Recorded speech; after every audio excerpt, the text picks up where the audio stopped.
All right. Hello, everyone. And I am going to give a quick book review. All right.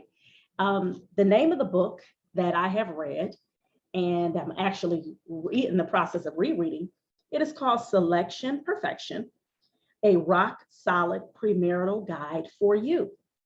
And it says, bring love meant for you into existence and knock out hurdles blocking Bay.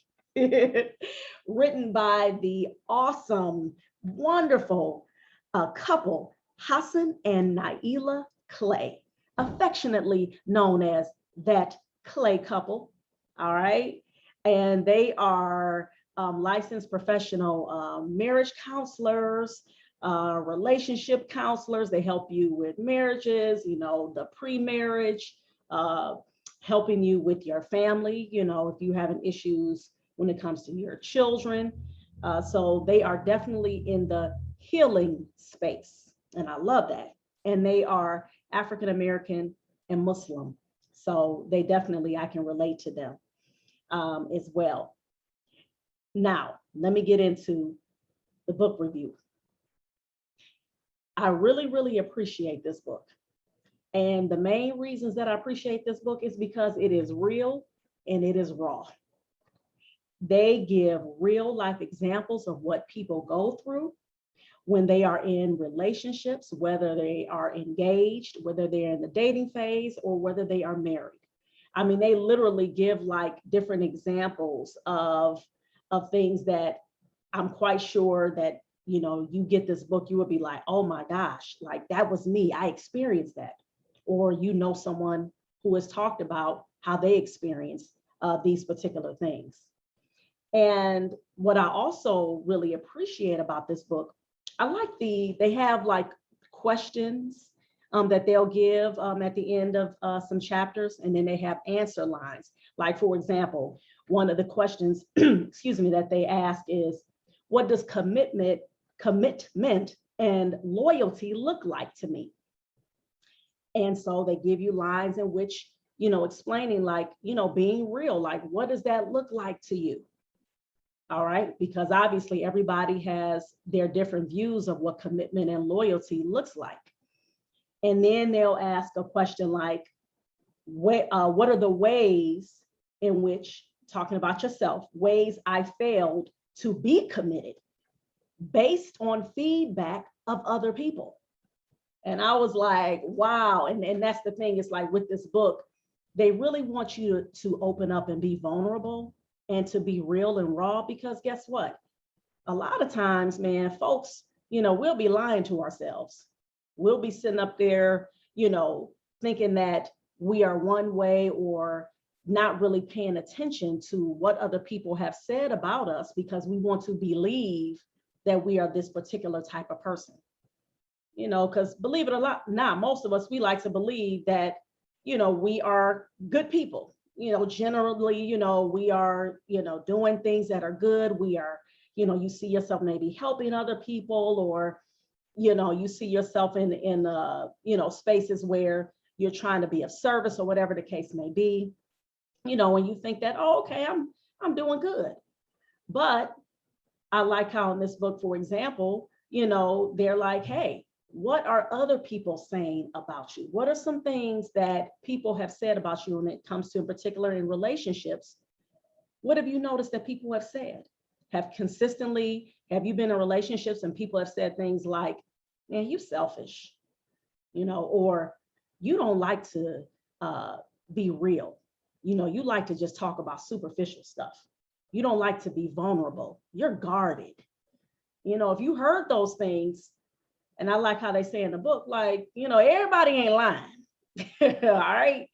We can definitely, get into our feelings.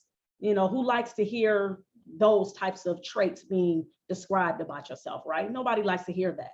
Or you may sound like you being a little narcissistic. Nobody likes to hear that stuff. But what I like about this book, again, it's about healing yourself. It's not about you always trying to look at what somebody else has done or what you gonna talk about. I ain't gonna let this happen to me. See, I better watch out for them type of people. Okay, yeah, that's true. But you got to start with yourself. And, I'm definitely about the healing process for real. That's why one of my go-to books is the book by Dr. Joy DeGruy, Post-Traumatic Slave Syndrome. And she's all about being the healing. And that's what I'm on, being the healing. So when I read this book, I was like, okay. I said, yeah. And I was like, ooh. I said, that sounds like me around here, for real. And so, and one of the things too, that I would highly recommend is after you read it again. Read it again, because there's something that Dr. Greg Carr, who is a professor of Africana Studies at Howard University, he made a good point. He said, the reading happens in the rereading phase, okay?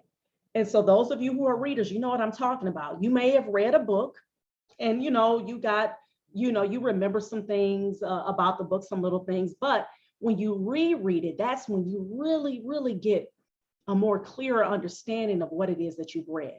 And of course, when you're rereading, you realize that, oh, wow, I missed that. And you find yourself underlining even more things or putting little notes on the side or writing your little notes in your notebook. So with that being said, like I said, I highly recommend this book, especially if you are, in that healing phase, or you're really trying to prepare yourself to get married for the first time, or maybe it's your second or third go around, because what this book is trying to help us do is that we understand who we are so that we know what it is that we need and want in a relationship, so that we know what to bring, what to expect, what our non-negotiables are. All right. One of the things that I'm going to end with that I like that the book said that a relationship is based on, and I underlined it. I believe it said that relationships are foundational. Oh man, shoot. Forgive me, y'all. Because I wanted to make sure I quoted it correctly.